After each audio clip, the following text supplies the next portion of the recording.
तो यहाँ पे हम लोग सेक्टर थ्योरी को देखेंगे। सेक्टर थ्योरी जिसको दिया है होमर हायट ने 1939 में। इन्होंने यूएसए के 142 सिटी का अध्ययन किया और उन्हीं के आधार पे इन्होंने ये पूरा वर्गीकरण किया है नगरों का। ठीक, इन्होंने नगरों के आवासीय भूमि उपयोग की व्याख्या इसमें की है। यातायात महत्व पर भी इन्होंने बल दिया और नगरों को वृत्तनुमा माना था। और साथ ही साथ ये जो इनका पूरा मॉडल है ये हार्ड के द्वारा दिया गया अच्छी वृद्धि का जो सिद्धांत है उसी पे ये पूरा मॉडल इनका बेस्ड है। इनके मॉडल की जो आलोचना यानी क्रिटिसाइज किया था ये फायरे महोदय ने किया था। ठीक है, और यहाँ पे देखिए इन्होंने मॉडल को 5 पेटियों में डिवाइड किया है।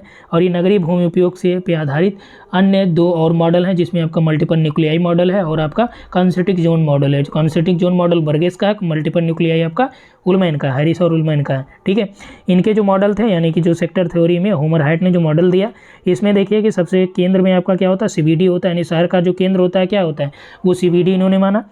और ये माना कि सीबीडी के जस्ट एक तरफ आपका निम्न आवासीय क्षेत्र होता है जो 3 नंबर पे आपका दिया गया है। इसके अलावा दूसरे नंबर पे इन्होंने माना था कि होलसेल और लाइट मैन्युफैक्चरिंग एरिया जो है ये आपका सीबीडी से जुड़ा होता है। सीबीडी से इन्होंने लो क्लास रेजिडेंशियल को इसलिए माना क्योंकि इनका ये मानना था कि जो बड़े बड़े नगर या शहर है वहाँ पर काम करने के लिए निम्न जो आवासों में रहने वाले लोग होते हैं या अदर जगहों से रहने वाले लोग वहाँ पे रहते हैं और जल्दी से वहाँ पे लोगों के घरों में काम करके जाते हैं। तो इसलिए उन्होंने ये माना कि निम्न वर्गीय जो आवास है ये आपका सीबीडी के आसपास होना चाहिए।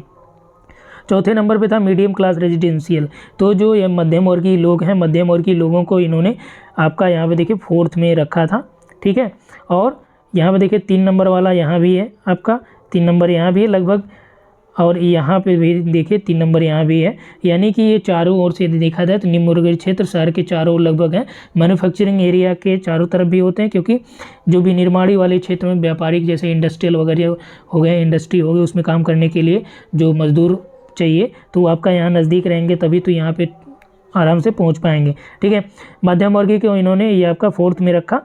और उसके बाद सबसे जो हाई क्लास के लोग हैं वो अपना उनको 5 में इन्होंने रखा। और ये हाई क्लास के लोग भी क्या हैं, ये सीबीडी से जुड़े हुए होते हैं। ठीक है, और जो हाई क्लास फैमिली होती हैं या हाई क्लास जो रेजिडेंस होते हैं उसमें काम करने के लिए जो निम्न वर्गीय रेजिडेंशियल वाले लोग होते हैं वो जाते हैं। तो इसीलिए इन्होंने 5 को यानी हाई क्लास को भी 3 से इंक्लूड कर रखा और मध्यम वर्गीय को भी 5 से इंक्लूड कर रखा। ठीक है, तो ये टोटल आपका सेक्टर थ्योरी है होमर हायट की। तो इसमें जो आपसे प्रश्न पूछे जाएंगे वो आपके ये पूछे जा सकते हैं कि सबसे ज़्यादा जो चारों तरफ विस्तृत रूप में पाए जाने वाला कौन सा रेजिडेंशियल था, तो लो क्लास का था। इसके अलावा जो पूछा जाता है कि इन्होंने लो क्लास रेजिडेंशियल को किस पे रखा या हाई क्लास को किस नंबर की पेटी में रखा।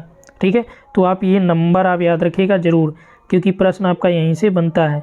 ठीक है, बी निर्माण या इंडस्ट्री को इन्होंने दूसरे नंबर में रखा। ठीक है, वो आपका यहाँ पे ये है। तो इसमें इतना है। और ये पूरा वीडियो यदि आपको अच्छा लगता हो तो आप निश्चित तौर पे इसको सब्सक्राइब करें, चैनल को अपने मित्रों तक शेयर करें। इसके अलावा जो आपका देखिए एक दूसरा जो आपका चैनल है उस पर वनडे जंक्शन करके है, इस पर आपको प्रीवियस ईयर के MCQ मिलेंगे।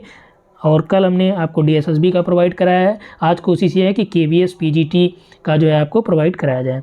ठीक है, तो इस वीडियो में इतना ही। Thanks for watching.